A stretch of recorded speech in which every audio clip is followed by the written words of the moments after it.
Yes, undi munsi andi mahirwe ni babandi mutuma tukabatumikira kubatenguha bitaba mu ntego y'umunsi MMTV1. Nkuko mwakomeje gukurikirana gahunda zacu tuvuye ku rusengero dukomereje hano Rankata tugiye kuruhura umubiri. Reka tuvuge ku ncanga make ya Dani yavuka mu muryango w'abana 12. Dani akaba ari we wari bucura, akaba harapfuye barindwi. Dani akaba bakurikiye yitabye Imana ari uwa 8 mu muryango w'abana 12. Nkuko mubibona rero turi hano kuruhura umubiri wa Dani bamuvuzeho byinshi bya Dani, ni ibikorwa byinshi bya Dani yakora. Ni byinshi rero twavuga kuri Dani, hari benshi bari buze kugira ngo ibyo batunyuramo kuri Dani yagiraga ubuntu, yagiraga urukundo. Dani yakundaga abana, buri wese yagiye abigarukaho cyane. Reka rero dukomeze tubaberaho mutari nkuko mudutuma tukabatumikira. Murakoze. Nkuko dukomeje rero kuhaba, tabereye turacyari hano Rankata kuruhura umubiri wa umuvandimwe wacu Dani Mucyo. Narindi kumwe hamwe, reka abo turi kumwe babanze batwibwire, batugire icyo batubwira. Anje banyita advisor bukuru ya na inshuti ya Dani. Yes, nawe? Nitwa Kedros, nkaba inshuti ya Dani.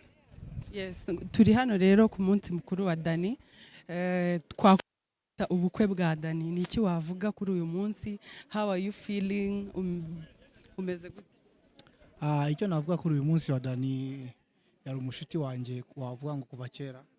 Ni umuntu twiganye muri nko mu wa kabiri no mu wa gatatu ahitwa Nyamata. Noneho birangije nabwo tunabana muri twabyita ngo ni zu twarafashe twabanagamo kubera ko ntago twabaga mu kigo, bigasaba ari uko twiga tuba hanze tujya kubibana. Urumva yari inshuti kuva kera. Nje hano muri Kenya nisanga duhuye none dukomeza bwa bushuti. Yari umugenzi wanjye kabisa, twavuganaga bishoboka.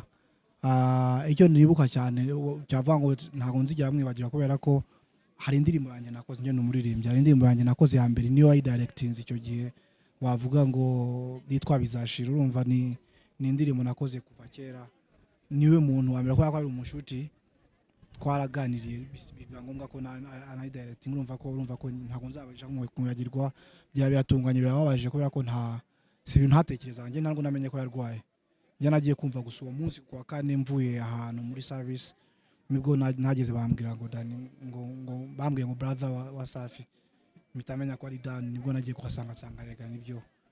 None uyu munsi twaje kwizihiza umunsi we mukuru. Ni ibyishimo, yes, nakababaro, ariko ikiza nuko yarangije neza, yarangije nk'umukristo.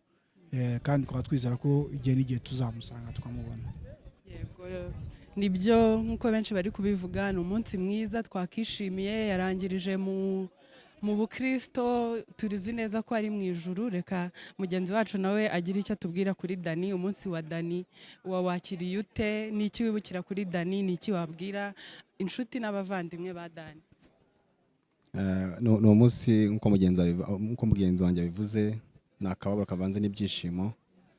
Ariko mu biho byose tugomba kujya dushima Imana kuko n'ubundi niko bivugwa muri Bibiliya. Dani yari inshuti yanjye, usibye no kuba ari inshuti, ari n'umuvandimwe. N'ibirenze byari umuhanzi mugenzi wanjye. Mushiki we Safi na n'umuhanzi, dufitanye indirimbo, twakoranye indirimbo zigera muri 2. Urumva twahoranaga.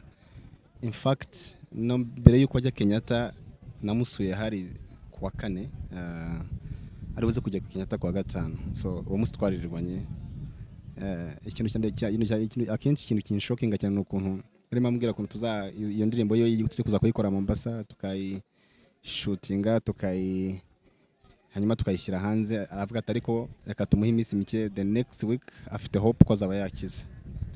So mu by'ukuri ni ibintu bibabaje cyane kumva ko ibyo yateganyaga gukora ntago yabigezeho muri make. So gusa ariko hari impamvu byanga bikunda ko byose bigomba kuba. So nkange rero nk'inshuti ndetse n'inshuti y'umuryango, ndahereza pole ku bantu bose, inshuti n'abavandimwe ndetse n'abakunzi ba Dani. Niko mwisi bimera. Yes, niko mwisi bimera kandi t-shirt twanditseho zanditseho ko Dani azaguma mu mitima yacu forever. Rero dukomeze twihangane kandi dukomere kuko ababyeyi ba Dani bakomeje babivuga cyane bishimiye ubukwe bwa Dani kuko kurangiriza mu Mana nta kibiruta